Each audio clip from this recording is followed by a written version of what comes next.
As promised, we are now here at Museum at Campbell River. I'm Mary Ruth Harris. You're watching Where You Live on Shaw TV.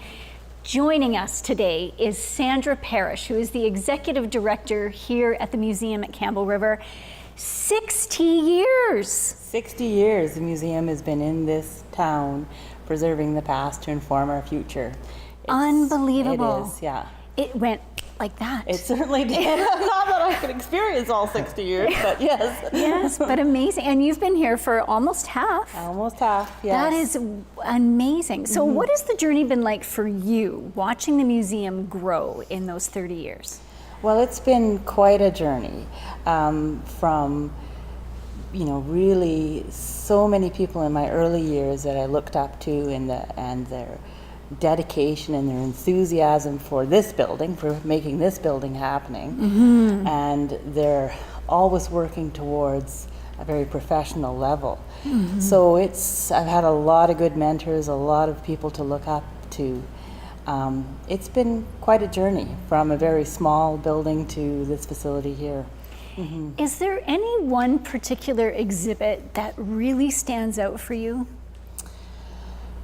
The one exhibit that stands out for me is the Treasures of Seaweedy, which is really the one that is our signature exhibit. Okay. And working on that and working with the artist to have the masks commissioned and working on the narration and then just putting the exhibit together, I think is the one that stands out for me. How important would you say the museum's connection is to the past, especially with the First Nations? I think that we have a very strong connection to the past, and especially today with all the issues around reconciliation and with the building sense of community and connection with place. I think I see the museum and the community has matured greatly in that area, where we're getting a lot more of the locals that come in and are interested in history and learning.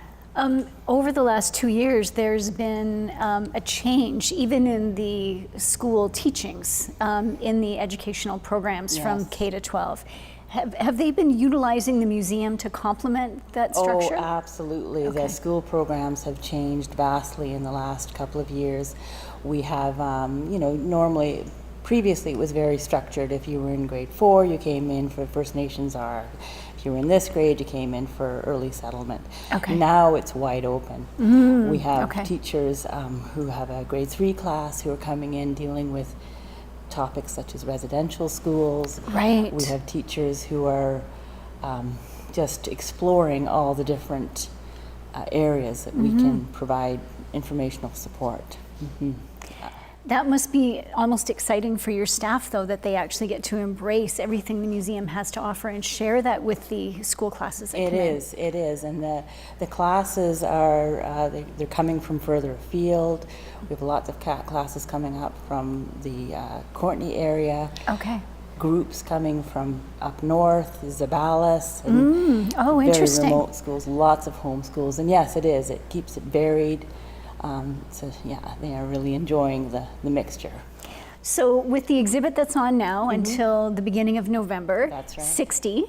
60. How on earth did you choose your exhibits to show off the last 60 years? That must have been quite a process. It was quite a process. I mean, there was those things that are the obvious things that are very significant to the museum, like the Soyakazi and the Thunderbird pole.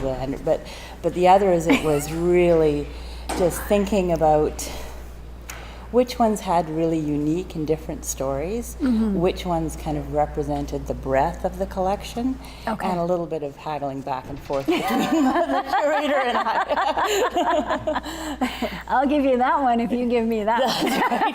That's right. Now, one of the unique aspects of this is that you've got lectures to go alongside starting in September. That's right. So starting September 29th, we are having our Diamond Lecture Series, and those will include a special tour of the 60 exhibit with our curator Beth Boyce, another talk on the 60 years of Campbell River history, and then I'll be giving a presentation about the project to get this building Okay, to, awesome.